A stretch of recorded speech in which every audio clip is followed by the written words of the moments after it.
All right, there we go. Welcome in everyone to another great Doc Talk today. I'm sure we're all very excited to get started. It'll be on sports betting, cryptocurrency, NFTs, and everything in between. Some great topics are going to be discussed today. My name is Ike Worth with Sports Management Worldwide. I will be serving as kind of the technical host behind the scenes for tonight. So just some housekeeping for you all. We are going to keep your microphones muted while we have Dr. Lashbrook and Jeremy Henderson on, just so that they can have their conversation and you guys can all listen in. But we do want to hear from you. So if you do have any questions, make sure to click the raise hand button, which can be found either at the bottom of the participants list or on the reactions button, which is at the very bottom of your screen. So look out for that button. If you do have any questions, we will call on you. Then we'll have you turn on your camera, unmute your microphone, and ask the question to Jeremy and to Dr. Lashbrook. So very excited to get started. Also, make sure to drop your LinkedIn profile, network in the chat section area. Feel free to pass notes in class. Dr. Lashbrook is a big proponent of that. So without any further delay, let's bring in Dr. Lashbrook and Jeremy Henderson, and we'll get this thing underway. So let's see. Lynn, are you there? Yeah, but in my videos, you need to unhook me. Can you unhook me? Oh, no. Let's get your video. Let's ask to start video. There, I'll go. Okay. There we go. You got it? Okay, there we go. Okay, I want to welcome everyone. We got a good lineup here today, and I get to see my old Kansas City buddy, and we're going to have some fun. Jeremy, are you alive and well? Yep, just walking in the door from a conference down here in Atlanta. So okay, well, I just didn't know how to bet on my Chiefs with Adam Clements, Green Bay Packers, and the fake vaccine, but we'll talk about that a little later.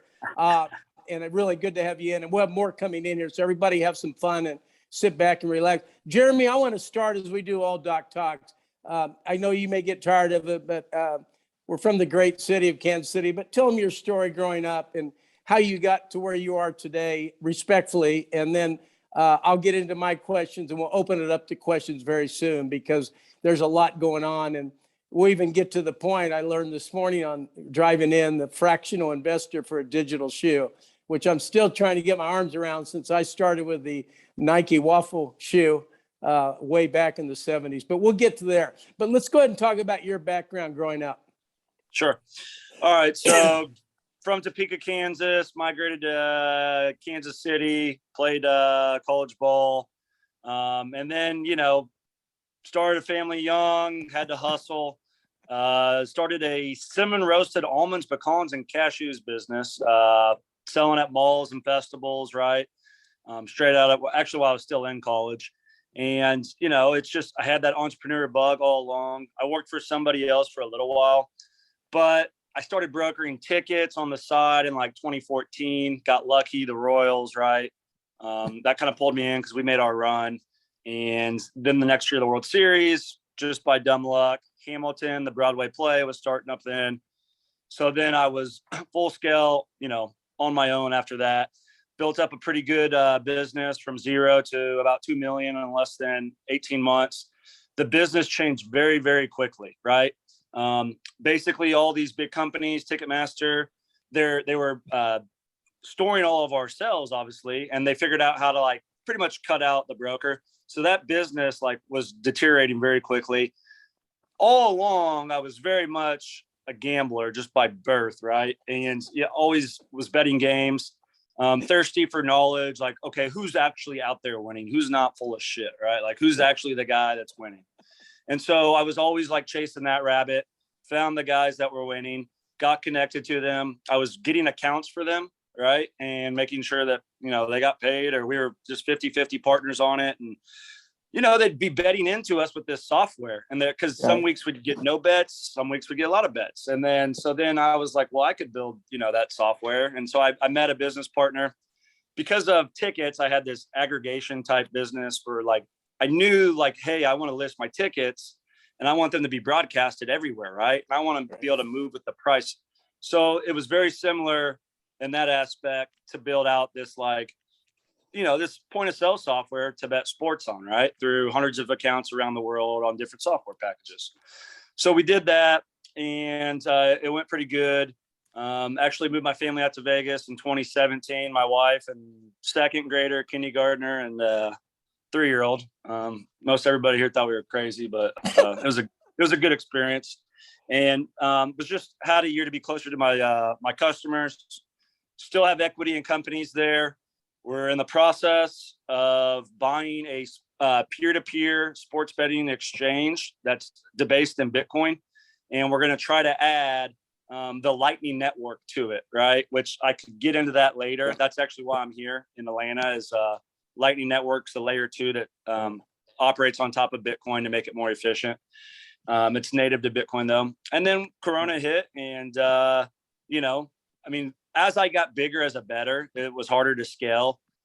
Just counterparty risk, right? I'm dealing with Billy Bo and Johnny D down the street corner, like trying to collect, and there's too much counterparty risk.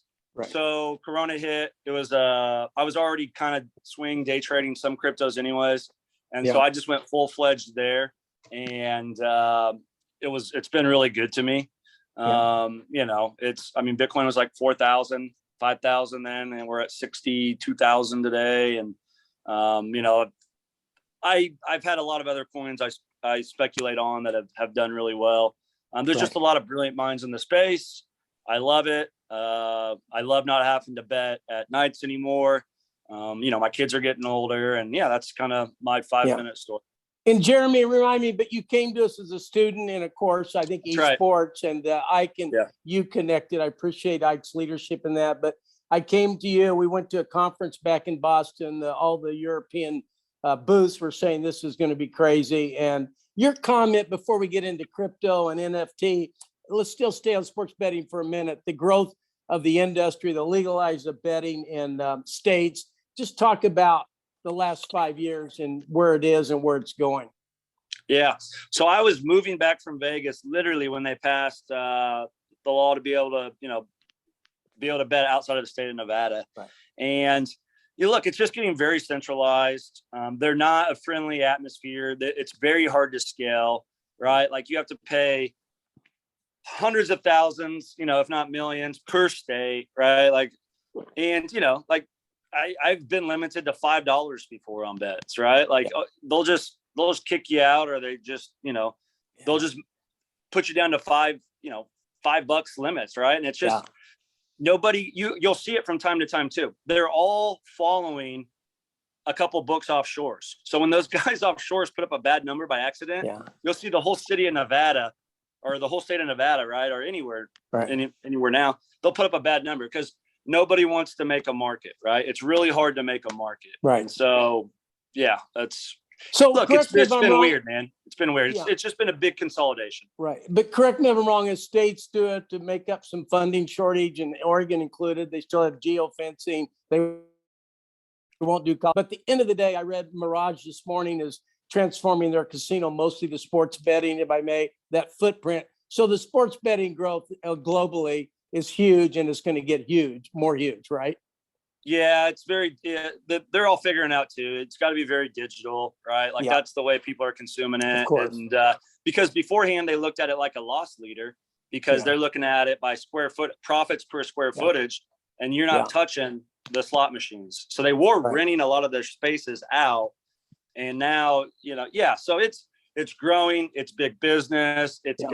It wraps into so many other industries, right? It's such an engagement tool is what it is. Otherwise, who cares about the game when it's 21-point spread, right? In the fourth quarter, only bettors. So you came to us and said, listen, I'm into crypto, I'm into NFT. And I was a little stunned at 73 trying to understand the new world that we live in, although I embraced online before most of any did 25 years ago. And so it's exciting. I know when I went to my partner, my wife, Liz, and we talked about NFT and crypto. It was crazy. And then this morning to hear about the fractional investors for digital marketing on Barney, a digital shoe. It's a crazy time. So let's fast forward as we start to welcome our questions, and Ike will handle that. This is all about you, the folks in the room, asking Jeremy questions. He's our resource for an hour. He's a busy man.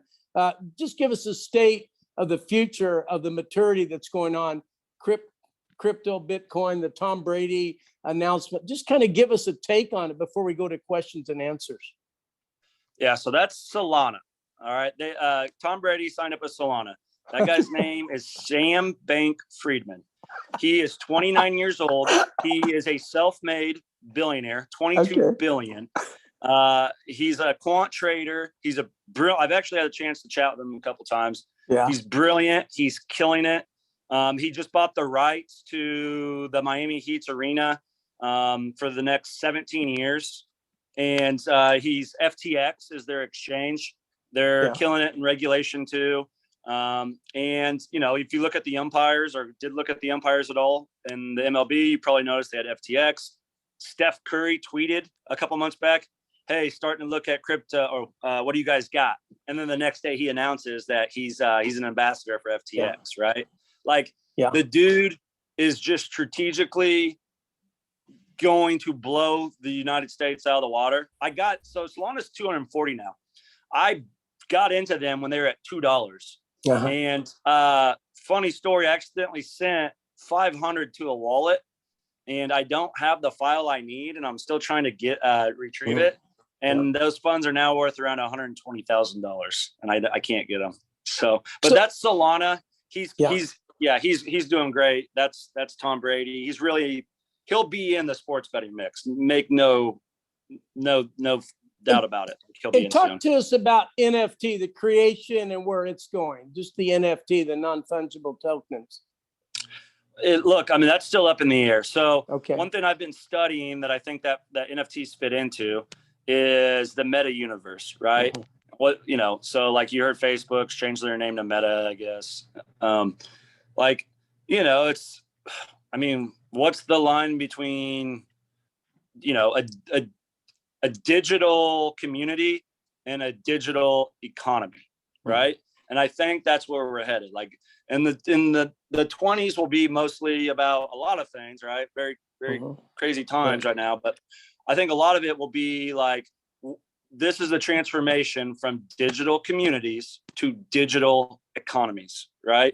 And having all these cryptocurrencies play this different role in how we do, you know, exchanges. And it's going to get more frictionless. And so I think NFTs is a part of ownership, right? That kind of fits into that. Like I've been playing a lot of video games with my kid. He's 12, my oldest one. And, you know, they buy these skins and you buy these like, and then, you know, like or guns or whatever for these games, right? Fortnite, whatever, Call of Duty.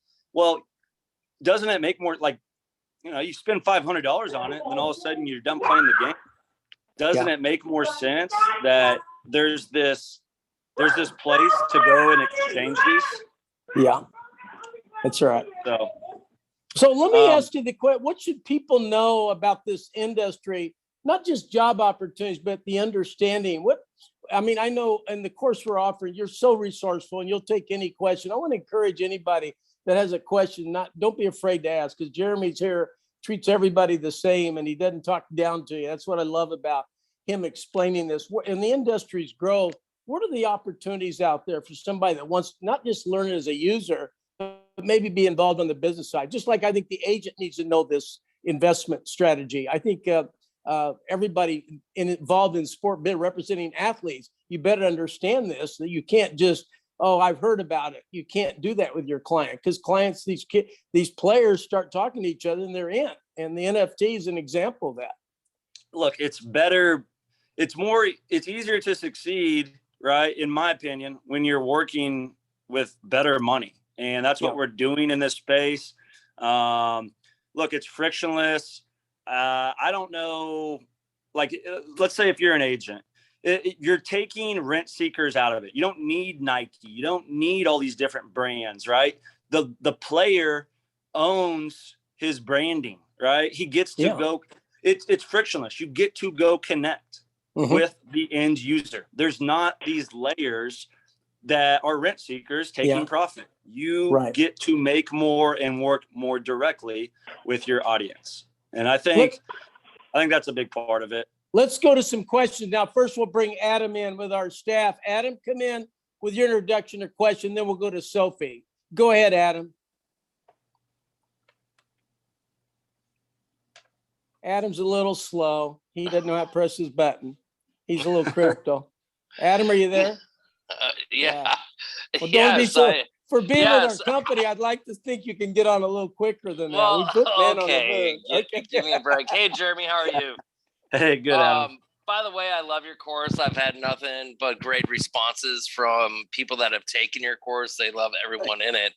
I've had some concerns on if you're with the cryptocurrency part of it, which I love. There's been a few alumni that are asking if you're going to just solely do cryptocurrency or betting. That's my first question. Okay. My second question is, are you going to actually get into things like, the cryptocurrency market is very volatile, just like sports betting can be very volatile. Are you going to get into, I have friends, I think some of them will be joining in, explaining why Bitcoin goes up and down, why DODE or DOGE doggy coin goes up and down, ETH, XTC, and when to kind of buy into those, and how can you judge the volatility? I know that's hard to explain, but I myself have been following this a lot through Reddit lately, and I know Bitcoin started out very small, and now it's up to 65,000 sometimes for a Bitcoin. XTC is very low right now, but they can increase in one day by 20 points. Are you going to kind of cover both? Yeah, ahead, look, I mean, Jeremy. it's very hard to time the market, right? Especially when there's, external factors that, change narratives and all this other stuff. I am first and foremost an investor. I've made more money since Corona than I've made probably my entire life. I just am. I'm just telling you how it is. And I anybody that's taken my class, I've seen your basement. Yeah. Well, look, I mean, it's pretty sweet. Thanks. I did all that work myself. But look, yes, there's coin economics, right? Bitcoin, there's 21 million. And, what is this hash power? What does that mean, right? Like, right now there's 18.5 million Bitcoins out there. There's still the rest of them that are going to be mined over, the next 100 years or whatever, right? And, what's going on with the electricity consumption and like, okay, up and down price movement, right? Like I use Fibonacci bands, like the outer bands of them. I will give you my playbook on how I invest, what I'm in. I've had several that have gone up 100x. Phantom, I got in under a penny or just over a penny. It touched $3. I'm in these Telegram chat rooms, right? Like it's so impressive, like the access that you have, right? They're white papers. You get to see their business model when they're using smart contracts or DLCs, discrete ledger contracts. That is code that says when A happens, B happens, and C gets distributed, right? Like there is no central bankers going into a room, rubbing up elbows with their grease and figuring stuff out. And, maybe we get a little bit down the road. You get to see what the plan is and how it's executed. And this code is open source. And so I've seen things go from 0 to 100 million. And then somebody basically add one incentive. This happened with Uniswap and SushiSwap. And then they went to 200 million, like within a week, because they took their code and added one thing to it. Right.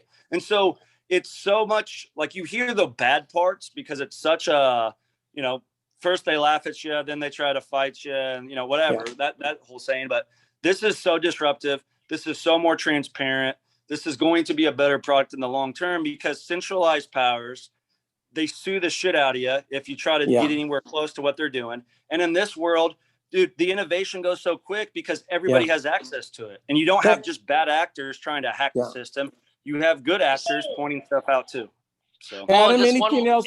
Yeah, just one more thing. And what I love about the cryptocurrency, like Jeremy, like you just stated, you can get into some of these at 50 cents on the dollar. It's not like you need, an extra $10,000 laying around to invest in it.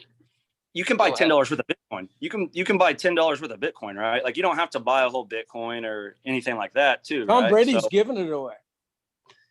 Well, that look, was the Aaron best- Rodgers. That was Oh, Aaron Aaron Rodgers. That was Aaron. Aaron Rodgers Instead of with the getting his Cash App. vaccine, right? But, Let's go. Okay. Adam, go ahead. I want to get to Sophie because I'm worried about her, and we'll get you. Thank you, Adam. Let's go to Sophie. She's one of our alums and is agent for cricket. Jeremy, Sophie, welcome in. Hello. Oh, I'm so excited to listen today. So I got up early, and excuse me, I'm still in my pajamas. It's Thanks for joining. fascinating, and thank you so much for your insights. I'm a cricket agent, so I'm coming at this from a different angle, not as an investment, but as someone that, the cricket players I represent have their own, many have been approached to be part of NFTs.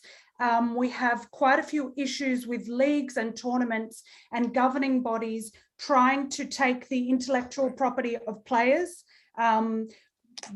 Very different guidelines, I guess, because I'm in Australia and we have an International Cricket Council. I know you deal with different naming and rights issues in the US. Great question. Go ahead. So one of my players who is a hugely successful player, especially with certain aspects of his game are very marketable. So we can definitely bottle those moments up, to speak layman's terms, and market them as NFTs. And we've been approached by a few different platforms, I guess, or vendors, NFT vendors. Some of them are offering so it's a tripartite agreement between ourselves, governing body, and the vendor. Right. Some of they're wildly different offers between, say, 15% and then 50%, but obviously then it requires certain investment or different aspects. Yeah. Is there a way that an agent and an athlete can approach different vendors and platforms, or, how would we go about is it possible to market your own NFT? Yeah. I'm still very new to understanding the technology, but it's something that's on everybody's lips in cricket. It's the number one. And it's a great question for any industry with the agent. I really love the question. Thank you so much, Sophie. Let's go to Jeremy with your thoughts on that, talking to an agent world. Well, one thing I would say to look up is this company called Flow, and their ticker is FLOW. Mm-hmm. They do a lot in NFTs. They're the biggest player. They did NBA Super Shots or NBA. They did the NFTs for the NBA. And one thing that sticks out that I thought made a lot of sense is, all right, so NBA Top Shots. Yes, thank you. One thing that sticks out that made a lot of sense is, okay, so I think it was, who are the one of the Ball brothers won Rookie of the Year, right? Yeah. So like they have these moments, and so let's say you bought this. It was the guy that plays for New Orleans. You bought Ball, and so every time he made a good moment, right, now that's like a trading card, right? And you get this little digital moment, and that makes sense to me because kid growing up in the '90s loved collecting cards. Yeah, that makes sense. Yeah. So that makes sense. Right. So now what I thought was really cool is every single time he makes, right, another moment, right, that person gets those moments, right? So they get this whole collection and they can sell them one at a time, right? So what I would say is really study the marketplaces and like the swaps, the exchanges, right? And see who's getting volume on those swaps and exchanges, right? And you want to go participate with them because they already have, people there that are trading these NFTs, right? So you really want to be in the liquid market, right? And I think that goes with NFTs too. Let's go back to Sophie's question. You have a follow-up question, Sophie, and then Ike has a question. Sophie, go ahead. Oh no, it's fascinating, and I'm just happy to listen. I'm very early in my journey with this, and I just want to sort of have an understanding. It's a different market to what I normally do, which is contractual negotiations with franchises and leagues, and a commercial endorsement with Adidas, not something that is an abstract thought to me. So thank you very much for your time. It's good to have you in, Sophie. Let's go to Ike with your follow-up question. Yeah, here there Much we go. quicker than Adam. Good job. Yeah, Adam. well, that's the difference in age, I guess. Yeah. So Jeremy, I wanted to ask about kind of the branding and sponsorship side of things. I'm a big Formula One fan, and it's been pretty hard to miss the fact that crypto.com has been like plastered pretty much all over, these circuits across the globe. And they're a sponsor for Aston Martin Formula One team. And then like FTX just, I think, bought the naming rights for not only the Cal Bears, but then also the Miami Heat, it sounds like. And then I just read today that FTX launched a NIL deal for all of the Kentucky men's basketball team. So clearly, the whole point of that intro is like their crypto and NFTs and all of that kind of stuff is really like trying to get to the general public eye through kind of these sports avenues. And I'm just kind of curious about your kind of projections about that, your thoughts on how they've gone about that. Is it a good thing? And just kind of how are they doing in terms of like getting it out to the layman kind of terms? Good job. Well, what makes us, like, brands want loyalty, right? They want repeat customers. What makes us loyal? Well, when I buy something and it's worth 10x in a couple of years, I'm going to be really effing loyal to that thing, right? Like, and the same goes with learning. The best way to learn is to have skin in the game, right? That's why I was saying earlier, buy $10, buy $20, because you just start watching it, right? Like just like you look up a score, you just start watching the price of something, and then, let me go in their Telegram room and see what's going on there. Let me look at their Twitter. Like you just start, what about their competition, their suppliers? It's just the best way to learn. I think the reason, like cryptocurrencies, if you're a part of a cryptocurrency, right, that my explanation is kind of what brings you in, right? I think. And so for them to now go and get all these partnerships, right? It's just, it's cross marketing. I don't know. There's obviously something very, like, we're connected to our money, right? And it's just, this is a new means of exchange. Like the printing press created printed money, right? Before that, it was gold and silver. And like, imagine how crazy that was back then, right? It's the same thing now. It should have really happened when the internet started, but it didn't, right? Because banks control everything and regulations a bit, whatever. But it's happening now, and we're at a 1.1 trillion market cap. I've told everybody I know, I think we're going to be at $1 million to $2 million Bitcoin for several reasons. Outside of because of the network effect that's happening right now, right? That I'll get into in my class with the Lightning Network and how many nodes are being ran and activity, and also just nonstop printing of dollars, right? Like they have to go somewhere, right? You can't control inflation on everything, and so where does it go? And I think people are going to start seeing, and they're already seeing it, like we're getting inflation, right? We're getting it all over. And so why do I want to hold dollars? Because every time they print, I'm losing my value. I'm losing my storage value, right? Who's going to keep buying bonds when there's zero to negative interest, right? Like, I don't know. The money's going to have to go somewhere. And as people keep learning, and you got a friend that teaches you about it, like more people are getting involved. And I just don't think you can put this back in the box. And Jeremy, let me follow up here for a second. Adam, thanks. And Ike, thanks. I just want to, job opportunities, forget playing the game. And I'm so intrigued, and I think I can learn a little bit more by sitting in your class. But to be honest with you, job opportunities with the expansion of the industry, I have no idea. I know what analytics did to the front office, digital video editing did to the front office. I have an old strength coach at Missouri who's a capologist at Green Bay Packers. It goes on and on. Where's the evolution of the job market in sport for those people that are not just investing, but they want, and agents, of course, but what else would you see going on out there in that industry? Yeah, one that's really interesting is pay to play, right? Like, people know how important a network effect is. So they're actually offering people to, just play on their game, right? If they're developing a game. So there's pay to play. They're just paying for activity. I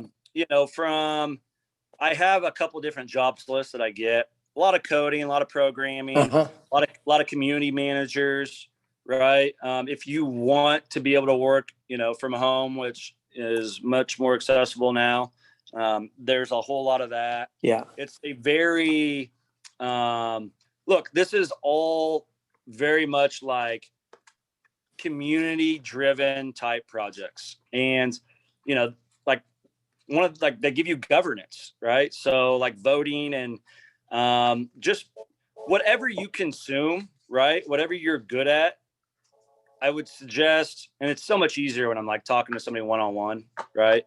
Or in the class, but whatever you're good at, you know, just tell me. And then I'll say, all right, well, like, here's an example, right? Whether it be like freight, right? Like there's this blockchain where, you know, I have collars on cows and we're doing an API call and we're hitting them once a day because we want to prove USDA doesn't mean, you know, USDA approved. They could have been fed discolored Skittles in Brazil then brought over the last month and then they're still USDA.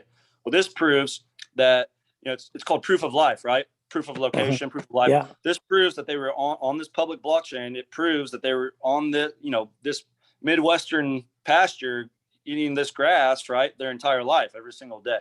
Yeah. So the amount of micro detail, whatever you do, the amount of micro detail that you can get and transparently record is there. Just give me an example of any one job, and I think I'll be able to say, like, sure, here's the parallel, right? And like, you'll be resourceful, right? Yeah. Jeremy, I got to ask you a question. We grew up in Kansas City in the Big 8 and the Big 12. We saw what's going on with the Supreme Court ruling in the NIL capacity. I think it's going to have, I remember when KU got Wilt Chamberlain in the 50s from Philadelphia. I always wondered how that happened, or Gale Sayers out of Nebraska. But just for a moment, is NIL and the whole ammunition and the sports marketing and the college player, how do you feel what NIL is going to be to the explosiveness of this whole world that we're in? What's NIL stand for?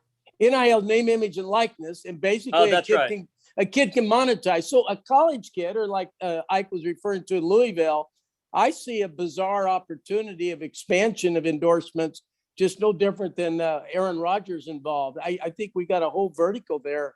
It's going to be crazy because sports in this world is pretty much synonymous at the same time, or synergistic. I mean, go ahead. That rang a bell because I was talking to this agent at a Chiefs game a couple of weeks ago, Monday night one, and we were talking about this. And we have a buddy that's really heavily involved at KU, and he's just like, dude, these guys are getting paid, and these businesses aren't making nothing off of it, right? So you have to really figure out the market fit. And, you know, with any industry, just like the .com boom, right? There's going to be a ton of money splashed all over the place that doesn't make any sense at all and doesn't work. Yeah. And then there will be some models that work, right? Like, so that's going to be different for your small university towns and your big metropolitan cities. Sure. And, you know, like, there's just it's mostly about the minds that's trying to connect these dots and make it work. So I think it's really good for the college player in the long run. Like, these kids should always have been able to make money off their likeness. Absolutely. I mean, like, why should there be some sleazy middle guy in between them that, like, you know, like high school players, right? Like, they had, you know, they had guys just like, because it was illegal for their parents or whatever to talk, like, look, if there's a market for these kids, then they should be able to be represented and make their money, you know, and like they should be transparent. They should be working with, you know, agents that are in the business and know how it works, right? And can go spend their time doing it. And it should just all be out in the front and open. I think long-term, it's incredibly good, incredibly bullish. I think it's still early, and I think there's a lot of ways to lose a lot of money too, and you need to find market fit.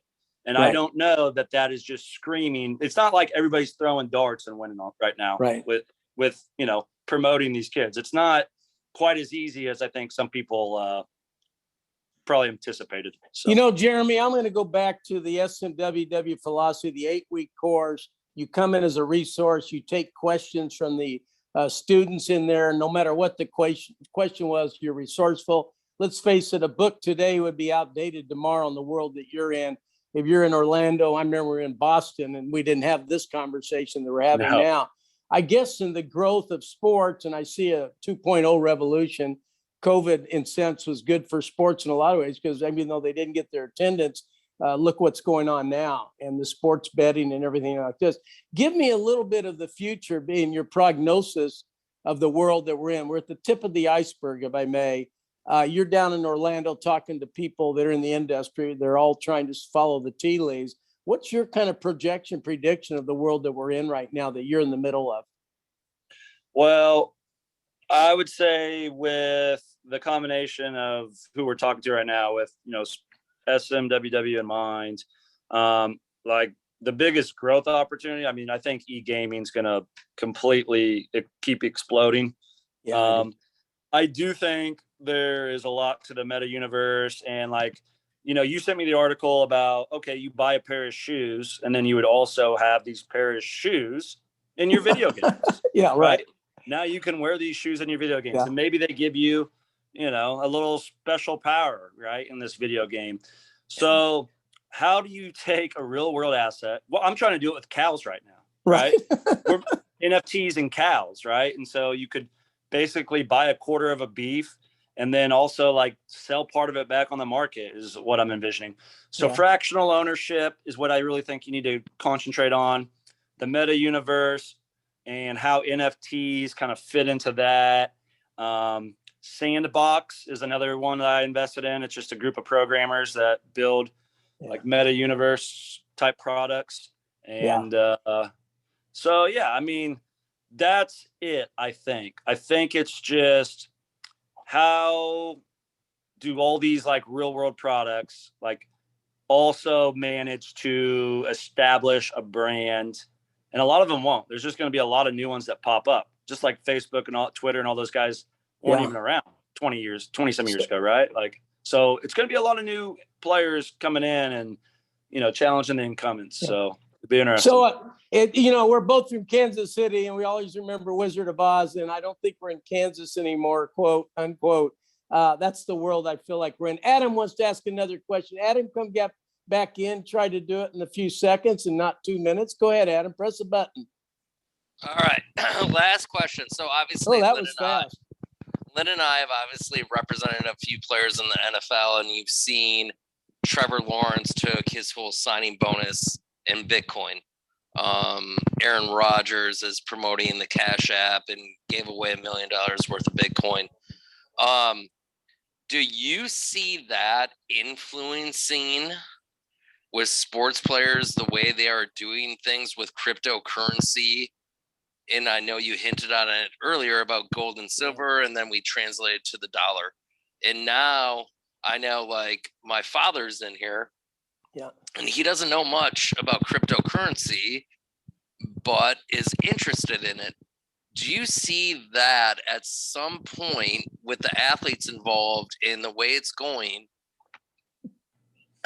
being the investment to make other than the stock market, I guess, is my basic question.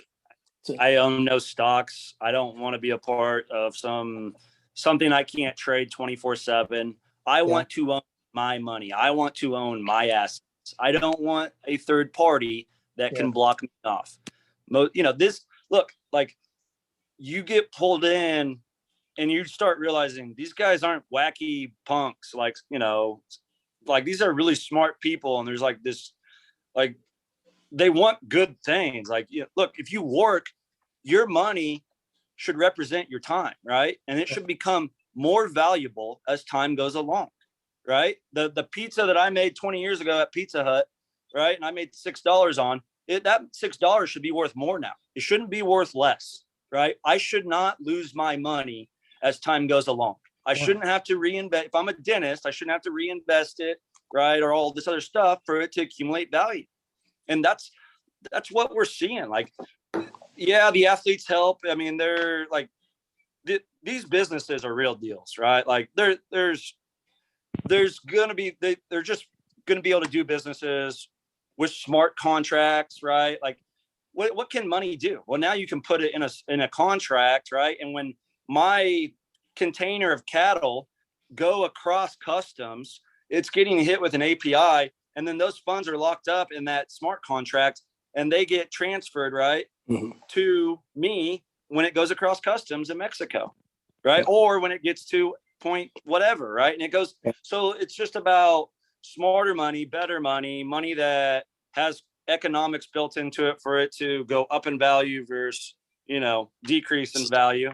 And it's all based off demand too, but supply is known, distribution is known. There's things technically you just can't do with dollars that you can do with this. I just think we're headed to a world where governments don't control the money supply. No, and I don't think it's going to happen overnight, but it happens way quicker. One thing that I always say is from Jeff Booth, The Price of Tomorrow. Look, our minds don't understand compounding, right? If you take a regular piece of paper, right, just a regular piece of paper, and you fold it, right, you can only fold it to about the 6th or 7th fold, and it's going to be yay big. But if you could fold it to the 50th fold, do you know how wide that piece of paper would be?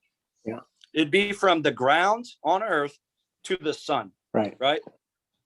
Think about that. Right. And so that's what technology does. It compresses, it makes things like exponentially faster. And now that we opened up the source code, right? Yeah. Not that all code is open source on blockchains, that innovation is going to go that much quicker. Change is going to go that much quicker. And that's why I think we're seeing like this friction in the system right now too. With, where we are in the world, right? Adam, great question. Thank you. And I know we've got all kinds of, and I want to go around one more time. We welcome your questions the last 10 minutes or so with Jeremy. I've got 2 more questions. Anybody wants to raise their hand? Jeremy loves to answer questions. This is our style. We do this every week, and he's done a fabulous job. And I feel like not only a colleague, but a friend. Jeremy, my question to you is back to the 2.0 revolution in college and the esports. The young people are part of this energy and innovation, no different than the cell phones expansion. It's coming from the bottom. The kids are playing this game. They're buying into it. They're going to grow up with crypto and NFT.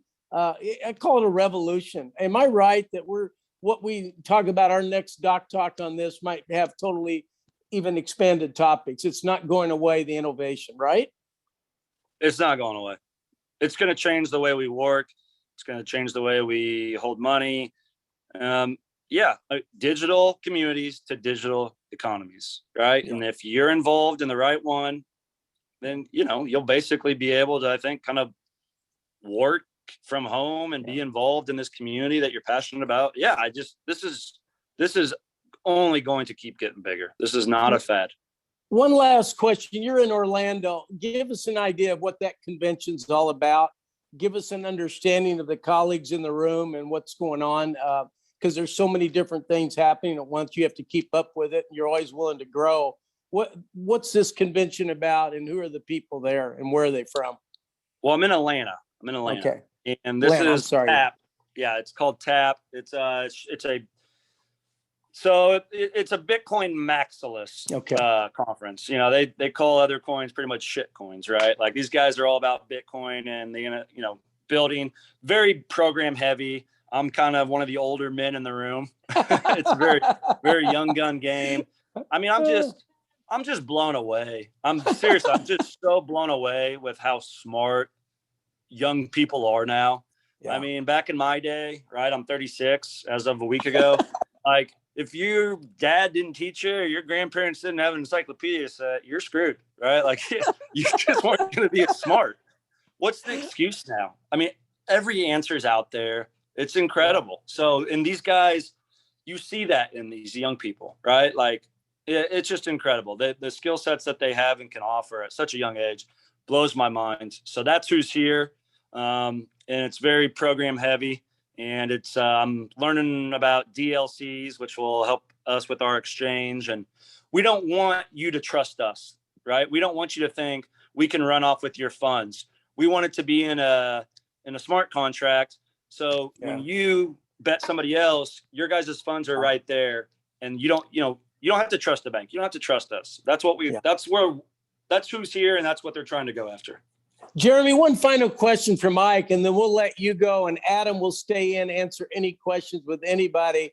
I love this stuff. I got to be honest with you. I'm twice your age, if I can calculate that without using my calculator. And I feel young being around you and Ike and even Adam, if I may, but we're trying really hard to stay with the times. And what I love about our company is how we are never afraid to add a course and turn.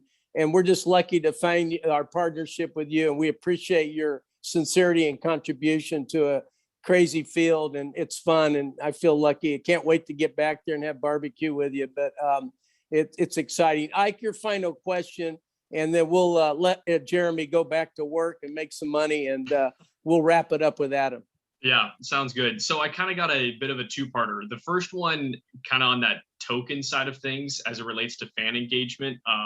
In I think one of the articles you actually sent me, it talked about how Manchester City kind of created its own token, so to say, which I kind of took as not necessarily crypto where it like gains value, but it is like a digital asset that then fans can kind of gain access to a specialty store, so they can buy special apparel or an appearance with like a player, you know, that kind of thing. So that token aspect, can you kind of speak to about one, what that kind of is, and then also how that really affects fan engagement? And then after you're done with that, I'll ask my second question. Good job.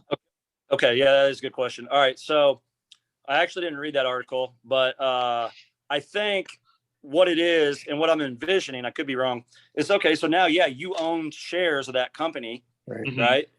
But you can also engage with it, right? Like if you owned part of a building that had Airbnbs, right? Now you're making money off the rent returns, but now maybe you also get some sort of discount, right, to go use it and stay there, right? So yes, you take ownership of stuff, but you have more use cases with it too, right? Yeah. And so it expands how you can not only invest but engage, or vice versa, right? It's just we're just talking about these. It's just a different, more wholesome way, right, or consuming way to be able to invest, or to at least have options. Sure. Okay. Yeah. Ike, your final question. Yeah. I feel like there's kind of this notion that there's like a kind of high barrier to entry in terms of like the knowledge and just kind of like starting to grasp and understand a lot of what's being discussed, you know, smart contracts, knowing all of these different types of cryptocurrencies, what NFTs even are. What's kind of your recommendation of like trying to get that 101 level knowledge to really kind of open everyone's eyes to what's going on, that kind of really breaks it down very simply? Yeah. As far as just the cryptocurrency world in general? I think so, because I think that really helps kind of let people grasp what this really is. And I mean, how did you kind of really start to learn this aspect of the world, and how can people kind of mirror that same type of process? Yeah. Well, the way I got introduced is I won $24,000 from a bookie, and he told me to take Bitcoin or go F myself. So I don't know that I can. There you go. Okay. I can recreate that for you. Yeah. And it was at 550, and it sunk down to like 275 like 2 weeks later. I thought like he did it somehow. Yeah. Yeah. But look, I mean, invest, buy Bitcoin, buy $10, I would say, right? And why? Because then you're going to learn. I bought it at Robinhood, but it's not my Bitcoin because I don't have the keys, right? I don't hold it on my own digital wallet, which basically looks like a USB drive. Like, there's so many different ways to answer that. I really don't know, but it really depends on the person. I'll tell you, there are awesome ways to learn no matter what you want to get involved in. Like, I don't care what you want to get involved in. I can tell you, Telegram, Twitter, Discord, dude, these communities, they literally, they freaking have their code on Reddit. Like they're answering questions 24/7 from people all over the world. They have 20-some thousand people in there telling them they're scammers and whatever, right? Like, they're defending themselves nonstop. They have pinned tweets with their updates. Dude, it's just, you can learn anything you want, and it just depends on the person where they want to start at, right? Everybody has their own different angle. I would say the most general statement I can make is buy some. Buy something of whatever you want to invest in, and then you'll just start to learn by default. Yeah. And I'll add something. I think your course, I think a lot of people, it's intimidating to ask questions, including me, but I'm courageous enough in this company. But I got to be honest with you, Jeremy, you answer every question respectful, and it can be intimidating for a lot of us to ask these questions, but at the same time, you're encouraging everybody.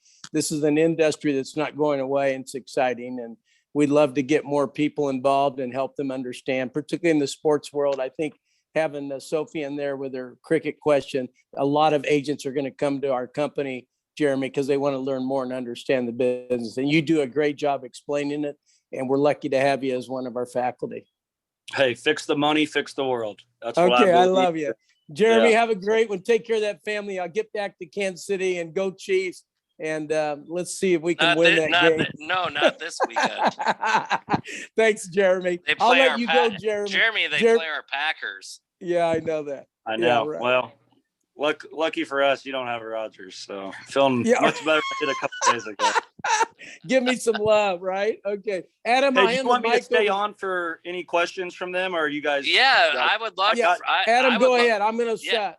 Yeah, okay, I got for you. I got 10 more minutes, so I can yeah, do it. Jeremy, I would love for you to stay on because myself have been following this. I have read it. I've been following cryptocurrency for about the past 6 months. I had a few friends that have, that I've talked to about it and things like that. And, Bitcoin is where it is, but we also talk about XTC and all the other ones. And in your course, because I think I'm going to be in your course as working for, I want to take your course because not only on the agent side, because Lynn and I do represent the players, and you see players taking their signing bonuses and things like that in cryptocurrency. But I just think this world is something that, like I said, my father was on this chat. I don't know if he still is, but I think you have older investors that are so used to the stock market. And it's just kind of like you said, the stock market is controlled, where this is an opportunity where you can actually have control of your own money. And I think that is just a different place in the world as I'm coming up and I have a future, I have a daughter, you have children. And I think it's great to be educated through your course on where this might go and translate into your children in the future. Yeah, it's empowering, to not have to rely on somebody to know that they can't just freeze your funds, right? Like all these different reasons, right? Just utility cases too, right? Like, and look, the other thing too is the equities go to shit when the bonds break, right? Like they completely just fall apart. And I'm just in a spot right now in my life where I'm pretty scared that the bond market's not really going to turn around. And then, how much can we really print to keep buying our own bonds? If you look at the reverse repo overnight, like more money's just getting shoved back to the Federal Reserve. It's crazy. So I think everybody's looking for answers right now. And not that I have them, but I have, I got things I'm doing and trying to do right in preparation for what could or couldn't happen. So. Oh, I think it's excellent. If anyone else has a question for Jeremy, let me know. I have a few more. And I love the point you brought up about inflation. And it seems to me that the cryptocurrency kind of beats inflation. Yeah, they can't control it. It's not theirs to print. It's not, supply lines are very, very, very robust around the earth, right? Like we are very connected. In 1929, when the stock market dipped, it actually didn't hit the bottom for 42 months, right? Well, we went bing, right? And it's part of that's just because technology and things are so much quicker, right? And so when there are these bottlenecks, which I think we'll continue to see from different industries, they will get corrected over time because, people can make more of something if everybody wants it, right? Like capitalism at its core is very good. So, but there's some things like housing, right? Like, is that going to continue to go up? Like, I think it's very obvious. I'd love for somebody to make a counter argument that we're losing buying power. We're losing purchasing power, right? What's the counter argument to that? So if that's the case, why hold dollars? I can stake my Bitcoin. I can stake 100,000 in Bitcoin through an FDIC approved bank, ledger, whatever, right? At like some of these exchanges based in the United States, because I don't even get taxed. I borrow 20,000 in USDC, which is a stable dollar, holds the value of a dollar. And then I either invest more in cryptos or I cash that out for dollars. And that's a 1-to-1 event and it's not taxable. Right. And that's the and other then it goes thing up that in value. Yeah. So, and that's what I think a lot of people don't understand is that you can always cash in cryptocurrency for dollars if that's what you're afraid about. But like you said earlier, all my houses. I sold all my rental houses because it's a pain in the ass. I'm dealing with all this stuff, taxes. You're dealing with, you're dealing with. It's not that liquid. COVID. Yeah. It's not that liquid, right? Like it's supposed to be like, sure, it appreciates, but it's not that liquid of an asset. Cryptocurrencies are the most, unless you're in just a terrible shit coin that has no volume, it's the most liquid asset, meaning like you can just go back to the dollar as soon as you want, right? So that's another thing too. It's just like, it's just the most liquid asset there is, right? To be able to go from A to B and back and forth. Exactly. Well, I'll tell you what, Jeremy, I really appreciate you coming in today. I think you taught a lot of people a lot of things. I know you've educated me. The NFTs to me are still a little kind of different just because I used to trade baseball cards, and that's the way I try to explain it to Lynn and Liz is that this is the new version of baseball cards where they got some going for like, it's crazy. There's some going for like 600,000 and there's been pain. To me, it's some of it I don't get. I don't think the market will hold. I don't know though. It's wild. It's wild. Yeah. Some of it's gold and some of it will have that long-term use case, but I don't know. It's just something that you have to pay attention to because there's just such a concentration of money there. Oh, exactly. And like I said, to me, the cryptocurrency is always going to be here to stay. The NFTs, I'm still trying to figure that out. Because like you said, they're kind of like old school baseball collectors. But you actually had a physical card you could hold on to and sell or trade with your friends back when I was younger. I mean, I have every Walter Payton card ever made. I have the 1989 Upper Deck set with Ken Griffey Jr. still in cellophane. But that's something physical you hold on to, where the NFTs is something digital that you get the rights to, but yet do you trade them or not? Screenshot. You know what I mean? Like just a JPEG. But with real world assets, it makes sense. Like with the cow, right? Because now you can fractionally own it. You can own it while it's still being born. Or while it's still being raised. It gives the farmer now cash flow. You could sell it, part of it on a swap. So it makes sense with a cow, right? I want to know that I have good beef, whatever. I want to know it's coming from this guy. That makes sense. Another company, realty.io. You buy shares of a rental house and they're blowing up. They're out of Michigan. They started in Detroit. I think they're in parts of Chicago now. They're up to like 150 houses, single houses, and they're doing some buildings. And look, they just rent out the houses. And they offer them off in an auction. They go for like $60 a share, maybe 1,000 shares. And the rent returns go directly, so you own fractions of it. The rent returns go directly to your digital wallet every month. Whatever they profited that month, your shares go directly to your digital wallet. And then once a year, the house gets appraised. So if it was 60,000 one year and the next year they appraise it at 65, well, now your shares are worth 65. And you can go to this swap and you can sell it back at any time, right? So you're almost like an indirect landlord. Absolutely. Fractionally. So that's a use case that makes that's right? Brilliant. Yeah. Yeah. So all these different branding, all that stuff, like, yeah, I'm going to try and teach, but I'll be leaning on you guys too. You'll ask questions and then I'll go down a rabbit hole or whatever. But that part is still very much to be figured out. But there's real use cases here that, look, housing is one of the biggest industries in our country. Issue.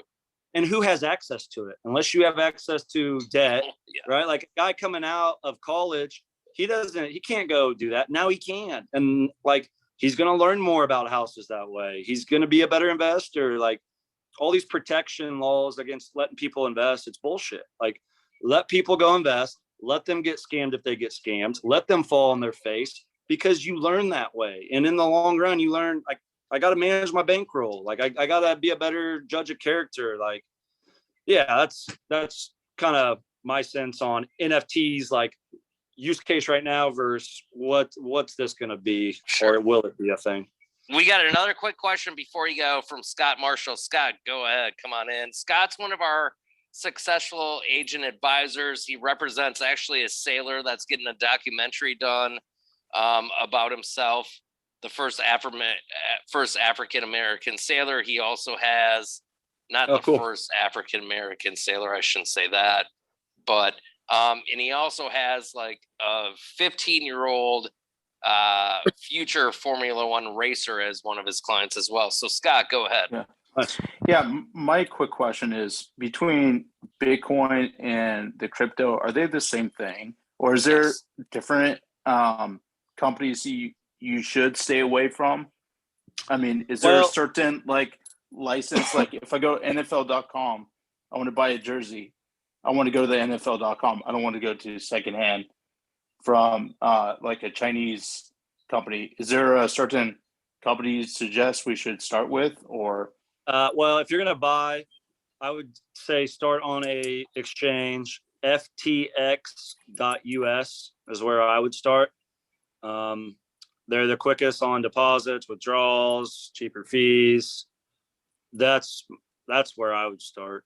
How do you feel about Robinhood? Well, Robinhood, you can't take custody of your funds, right? It's theirs. Does that make sense? Yeah. So those funds stay on Robinhood. And, with all these other exchanges, you can transfer those to your wallet, right? And you can do whatever you want to with them. Once you're on a DEX, a decentralized exchange, nobody knows whose funds those are. It's just a wallet address. Those are yours, right?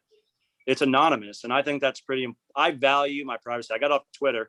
I use like a one not related to my name, but just because I want to be anonymous, right? Like I value my privacy. And so, yeah, I would start with FTX.us, and, you can get Bitcoin. You can get a number of different coins there. And, look, do your own research, right? You got to, if you're going to invest, you can't rely on me or anybody else. Like I'll tell you what I know, but at the end of the day, anything can happen, right? Like these things are very volatile. Every time we hit a peak in Bitcoin, we've gone down 75%. And the only time that hasn't happened is 65 down to 30. Now we're back up to 60 something.